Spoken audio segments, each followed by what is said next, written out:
ए विशाल, कहाँ जा रहे तू? अरे यार तुझे डॉक्टर ने आराम करने को कहा है ना? देख यार, तू परेशान मत हो, बस थोड़ी सी थकान हो गई थी।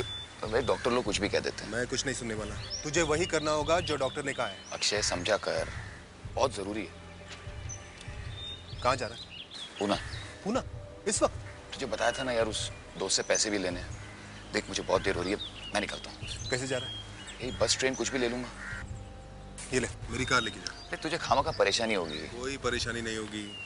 मुंबई में टैक्सी और रिक्शा की कोई कमी नहीं। थैंक्स।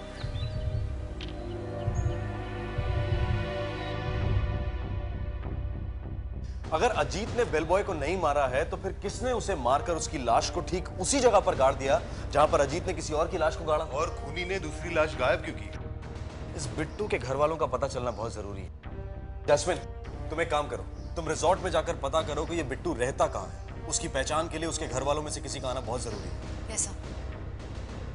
तब तक हम लोग चलकर पता करते हैं कि डॉक्टर भारद्वाज के पास क्या खबर है। डीसीपी साहब, ये वो चाकू है जो अजीत ने उस आदमी की लाश के साथ गाड़ दिया था। अजीब बात तो यह है कि बेलबॉय का खून भी इसी चाकू से हुआ है। बार बार उस पर वार किए गए हैं, जिससे अजीत ने उस अनजान आदमी का खून किया था। आपके कहने का मतलब यह है डॉक्टर साहब कि किसी ने पहले लाश को खोद कर निकाला और फिर चाकू को, और फिर इसी चाकू से बेलबॉय का खून करके उसे वहीं गाड़ दिया, चाकू के साथ। सर, अगर किसी को बेलबॉय का खून करना ही था तो किसी दूसरी चीज से कर सकता था। लाश को खोद के चाकू निकालने की क्या जरूरत थी? ये अजीत बहुत ही पहुंचा हुआ है। दोनों खून इसी ने किए हैं। नहीं अक्षय, ऐसा कैसे हो सकता?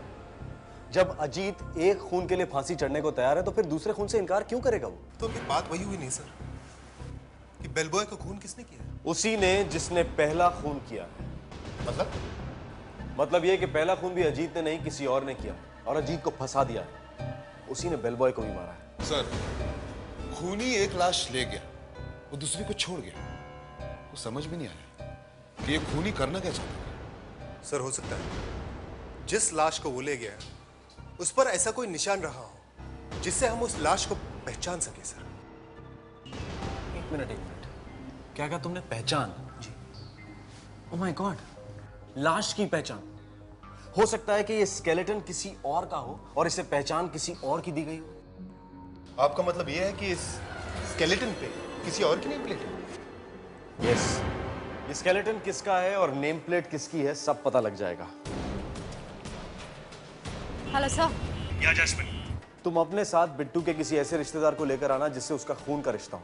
हमें स्केलेटन का डीएनए टेस्ट करके देखना होगा और पता करना होगा कि ये स्केलेटन बिट्टू का है भी या नहीं। सर, आप यहाँ बिट्टू के घर वालों की बात कर रहे हैं और हमें तो यहाँ भी तो उसका घर भी नहीं मिला है। क्यों? रिजॉर्ट वालों ने ठीक से एड्रेस नहीं दिया? नहीं सर, उन लोगों ने तो हमें ठीक एड्रेस दिया था, लेकिन मुझे लगता है वो लोग यहाँ से कहीं और चले गए। कहीं और चले गए? यस सर, हमने यहाँ लोगों से पूछताछ भी की कि वो लोग कहाँ गए हैं, क्या हुआ है, लेकिन यहाँ किसी को कुछ नहीं पता सर। ओके। ये पूरा का पूरा परिवार अचानक गायब कहाँ हो गया है? मतलब इसकी पहचान के लिए हमें उस आदमी के घर वालों से मिलना होगा जिसकी मौत उस रात कॉटेज में अजीत के हाथों हुई थी। हमें पता करना होगा उस रात को कॉटेज नंबर 6 में था कौन। मगर सर, बिना तारीख के इस बात का पता कैसे चल सकता है? अब ये बात तो हमें अजीत ही बता सकता है कि जिस रात इसका खून हुआ उस दिन तारीख क्या थी। हमें इस केस में घुसने का दरवाजा तो मिल गया है, लेकिन ताला लगा हुआ है वहां पर। चाबी चाहिए हमें उसकी। चाबी? मैं कुछ समझा नहीं। वो चाबी तुम्हारे पास है अजीत। क्या नंबर बताया था तुमने उस कॉटेज का जहां तुमने उस आदमी का खून किया था? 6 number cottage. 6 number cottage. Ajit, अगर तुम्हें कॉटेज का नंबर याद है तो तुम्हें तारीख भी याद होगी। कौन सी तारीख की बात है? तारीख बहुत पुरानी बात है। तारीख तो मुझे याद नहीं, लेकिन ये बात शायद अप्रैल या मई महीने की है। अप्रैल या मई? या। कोई और बात याद है? हो सकता है उस दिन कोई खास दिन हो, किसी का बर्थडे या किसी की मैरिज एनिवर्सरी की पार्टी रही हो और तुम उनके साथ वहां चले गए। मैं किसी पार्टी वार्टी में नहीं गया था। तो फिर तुम उस रिजॉर्ट में पहुंचे कैसे अजीत? कुछ याद आए तो बताऊं ना। अच्छा एक बात बताओ जी, उस कॉटेज में जाने से पहले तुम कहां थे? पता नहीं। अब तो सिर्फ एक ही रास्ता बचता है। जिस दिन तुम गायब हुए थे वो तारीख तुम्हारी पत्नी को जरूर याद होगी। अब वही हमारी मदद कर सकती है। चलो उसके पास। नहीं, मैं नहीं जाऊंगा। मुझे उसकी शक्ल नहीं देखनी है। उसने धोखा दिया है मुझे। ओके, लेकिन उसका पता तो बताओगे हमें? 56/3 मीनाक्षी लेन, मड आइलैंड। मैं ही हूँ मिसेस अजीत। कहिए, क्या काम है? हमें अजीत के बारे में आपसे बात करनी है। अजीत के बारे में? कौन है आप लोग? जी, हम सीआईडी स्पेशल ब्यूरो से। CID special bureau? Mrs Ajit, 4 साल पहले आपके पति गायब हो गए थे। क्या हुआ था उस दिन? कुछ नहीं, वो रोज की तरह शाम को बाहर निकले घूमने के लिए, मगर वापस नहीं आए। मैंने बहुत पूछताछ की, मगर कुछ पता नहीं चला। मिसेस अजीत, आपके पति लौट आए हैं। अजीत लौट आए? कहाँ है वो? प्लीज मुझे उनके पास ले चलिए। सॉरी, मगर वो आपसे मिलना नहीं चाहते। मुझसे मिलना नहीं चाहते? मगर क्यों? देखिए, बुरा मत मानिएगा, लेकिन उन्हें लगता है कि आपने उन्हें धोखा दिया है। धोखा? मैंने? जी, उन्हें शक है कि आप किसी और को चाहती हैं। मैं चाहती हूँ? अजीत मेरे बारे में ऐसा सोच भी कैसे सकते हैं? मैं तो किसी को जानती तक नहीं। यहाँ मेरे घर सिर्फ विपिन आता है। विपिन, यहाँ आओ प्लीज। ये विपिन है, मेरा दोस्त। अजीत के जाने के बाद इसी ने मेरी मदद की। अगर ये ना होता तो मेरा पता नहीं क्या होता। देखिए, आप मुझे अजीत के पास ले चलिए, मैं उसे सब कुछ बता दूंगी। देखिए, इस वक्त वो आपको मिल नहीं सकते। वो एक खून के केस में फंस गए हैं। अजीत खून के केस में? एक बात बताइए, जब आपके पति गायब हो गए थे, उस दिन तारीख क्या थी? वो दिन मैं कैसे भूल सकती हूँ? वो दिन था 7 अप्रैल सन 2001। 7 अप्रैल 2001। ये रहा सर, 7 अप्रैल 2001 का रिकॉर्ड। जरा देखना, उस दिन कॉटेज नंबर 6 में कौन रुका हुआ था? मिस्टर सोहन के नाम पे ये कॉटेज बुक था। सोहन? मगर सर ये गड़बड़ है। गड़बड़? मैडम, इसमें मिस्टर सोहन के आने की जानकारी है, लेकिन जाने की कोई जानकारी नहीं। अरे कैसी ड्यूटी करते हैं आप लोग? एक गेस्ट आपके रिजॉर्ट में से गायब हो जाता है और आपको पता नहीं चलता? जी, मुझे कैसे पता चलेगा, क्योंकि उस दिन तो मैं ड्यूटी पे था ही नहीं। सर, हो सकता है ये सोहन वही आदमी हो जिसे अजीत ने मार के यहाँ गाड़ दिया हो। हो सकता है। उसका कोई पता है आपके पास? जी, एक सेकंड। जी हाँ सर, 43 सबरवाल लेन, गोराई।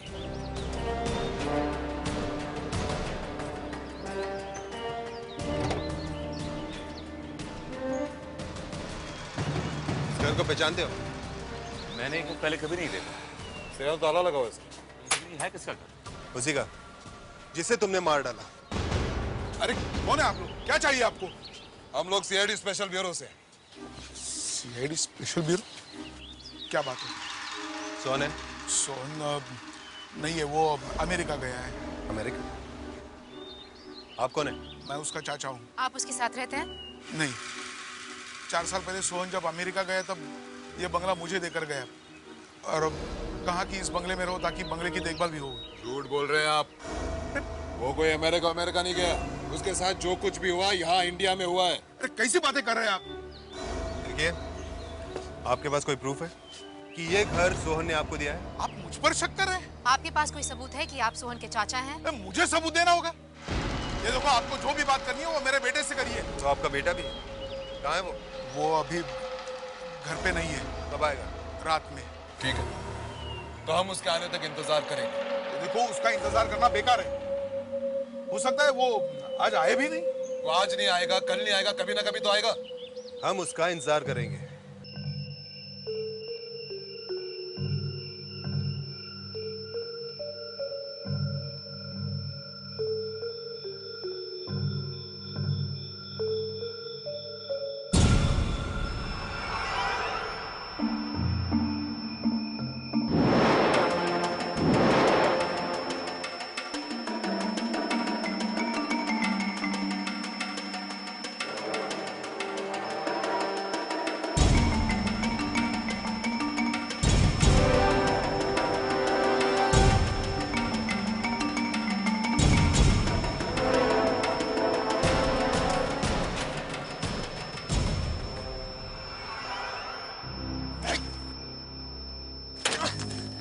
क्यों भाग रहा था?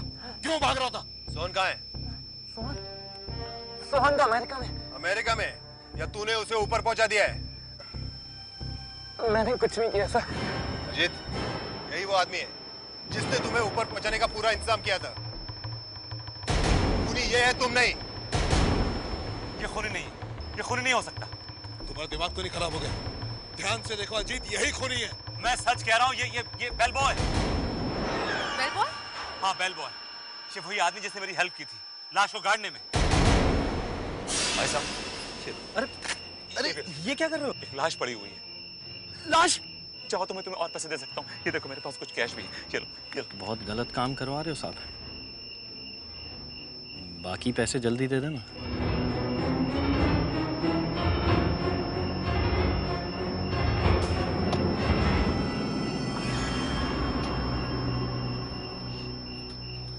मुझे माफ कर दीजिए सर, माफ कर दीजिए। मैं लालच में आ गया था। मैंने पैसों के लालच में आके इस आदमी की मदद की सर।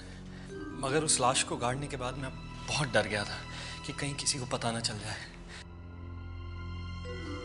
और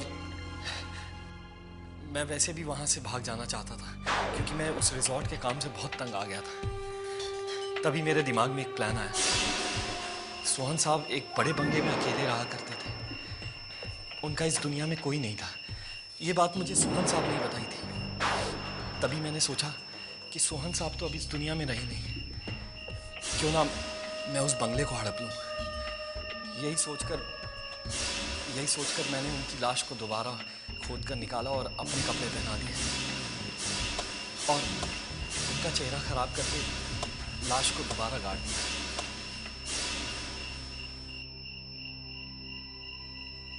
मुझे लगा था जब ये लाश मिलेगी तो लोग यही सोचेंगे कि बेल बॉय मरा है और ये बंगला ये हमेशा के लिए मेरा हो जाएगा। मैंने अपने घर वालों को भी सारा खेल समझा दिया था। मैंने कुछ नहीं किया सर। अगर बिट्टू ने सोहन को नहीं मारा है तो अजीत सच कह रहा है क्या? सोहन को अजीत ने मारा है? मगर सर, अजीत सोहन को मारने के लिए उस कॉटेज में गया क्यों? वो तो उसे जानता तक नहीं था। शायद जानता, शायद उन दोनों में कोई रिश्ता। बिट्टू से पूछते हैं, ये सोहन को जानता था? बिट्टू, ये सोहन करता क्या था? इतना तो मालूम नहीं सर, लेकिन उनके बहुत सारे बार थे। वो मंजूषा बार है ना, वो भी उन्हीं का ही था। मंजूषा बार? हाँ। इस नाम से कुछ मुझे याद आ रहा है। मंजूषा बार, शायद उस रात को मैं मंजूषा बार में था और मुझे कुछ याद नहीं आ रहा है। हो सकता है कि वहां जाकर याद आ जाए। हो सकता है सर। मैं पहले इस बार में आया करता था। अगर कोई पुराना बारटेंडर होगा तो शायद मुझे पहचान ले। देखिए, वो आदमी, वो पुराना बारटेंडर है। 4 साल पहले भी यही काम करता था। He knows me। अच्छी तरह से याद है ना? अच्छी तरह से याद है। सुनिए जी। आप पहचानते हैं इन्हें? जी, हजारों लोग आते हैं यहाँ। आप लोग कौन हैं? देखिए, हम लोग सीआईडी स्पेशल ब्यूरो से हैं। सीआईडी ब्यूरो से सर? क्या हुआ सर? एक आदमी का खून हुआ है। खून सर? किसने खून किया सर? इन्होंने। आप पहचानते हैं इन्हें? जी, याद नहीं आ रहा। कैसे याद नहीं आ रहा? 4 साल पहले मैं यहाँ रोज आके शराब पीता था। याद करो। 4 साल पहले? कुछ याद? मैं यहाँ पे रोज आता था शराब पीने और वहाँ बैठा करता था और एक साथ कई तरह की शराब मंगाता था। तुम्हें याद है? और तुम मुझे लेके बड़े परेशान रहते थे कि मैं बार बंद होने के बाद ही शराब पीता था। रिमेंबर? हाँ हाँ हाँ हाँ सर, आप वहाँ बैठे शराब पिया करते थे। हर रोज शराब पीने के लिए आते थे। उस रात आपने बहुत ज्यादा शराब पी थी सर। उसके बाद सर आपने तो आना ही बंद कर दिया। उस दिन ये अकेले बैठकर शराब पी रहे थे, कोई और भी था इनके साथ? सर बस इतना याद है कि इन्होंने मुझसे शराब मांगी थी और जब मैंने इनको शराब देने के लिए मना किया तो इन्होंने बार में हंगामा शुरू कर दिया। एक आदमी बहुत देर से इन पर नजर रखे हुए थे। तब वो आदमी इनके पास आया और कहने लगा, मैं तुम्हें एक शानदार जगह पर ले चलता हूँ। ये उठ के साथ चल दिए और आप भी वापिस आ रहे। वो आदमी दिखने में कैसा था, कुछ याद है? सर अच्छी खासी कद काठी थी उसकी, चेहरे पर बड़ी अजीब सी दाढ़ी रखे हुए था और लंबे लंबे बाल थे। बड़े घर का बिगड़ा हुआ लड़का लग रहा था सर। क्या वो अभी यहाँ आता है? कभी कभी आता है। कहाँ रहता है ये? पता पता है इसका? ये मुझे मालूम नहीं है सर कि कहाँ। अरे मोहन, मैं हरीश की बात तो नहीं कर रहा? हाँ सर, हरीश ही नाम है उसका। हाँ सर, यही पास में कॉलेज में पढ़ता है। कुछ पता है हरीश रहता कहाँ है? यहाँ से बाहर निकलते लेफ्ट लेंगे, एकदम लास्ट पे बड़ा सा बंगलो है, नाम है चिराग बंगलो, वहीं पे रहते हो। जी हम लोग आ गए आप? हाँ वो कौन है आप लोग? क्या चाहिए आप लोगों को? जी हम लोग सीआईडी स्पेशल ब्यूरो से। CID special bureau? हमें आपके बेटे से बात करनी है। मुझसे क्या बात करनी है आपको? खून के बारे में बात करनी है। सोहन के खून के बारे में। सोहन? मैं कोई सोहन को नहीं जानता। नहीं जानता? नहीं जानता? हाँ? नहीं जानता? इसे जानता है कि नहीं? जानता है कि नहीं? अब तो याद आ गया ना तुम्हें सब कुछ? ये क्या हो रहा है? क्या हो रहा है ये सब? क्या चाहिए आप लोगों को? क्या किया है मेरे बेटे ने? खून किया आपके बेटे ने।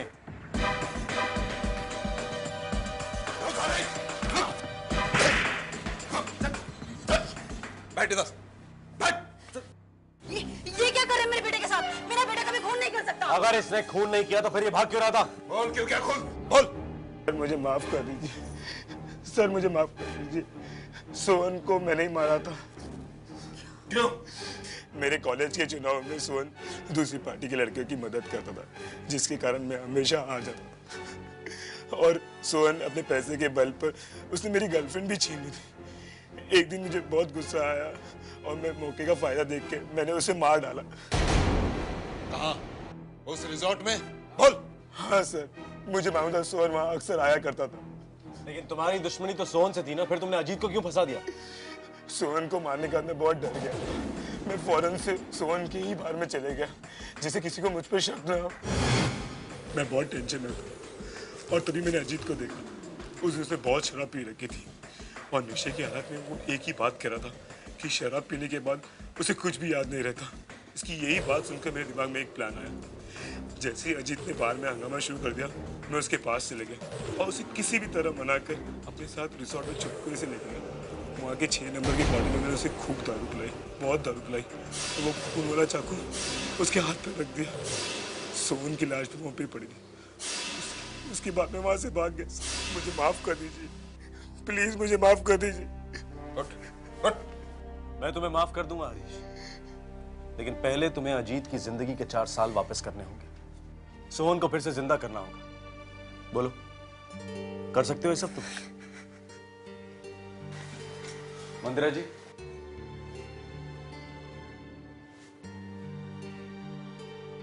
मंदिरा। अजीत, अजीत, कहाँ चले गए थे तुम? मैंने तुम्हें कहाँ कहाँ नहीं ढूंढा। मुझे माफ कर दो, मेरी वजह से तुम्हें बहुत तकलीफ पहुंची। सॉरी। मैं तुम्हें सिर्फ एक शर्त पर माफ करूंगी। अब तुम कभी शराब नहीं पियोगे।